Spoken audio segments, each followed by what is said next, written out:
Bukan feature ni barulah kita tahu siapa on duty, siapa cuti. Tak payah tanya dalam grup. Semua orang dalam company boleh semak jadual atau Excel. Semua dah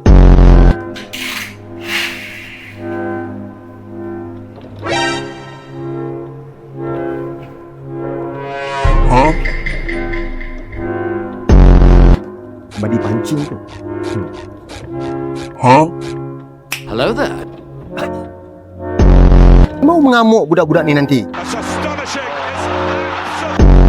Bila staff happy, bos senang hati.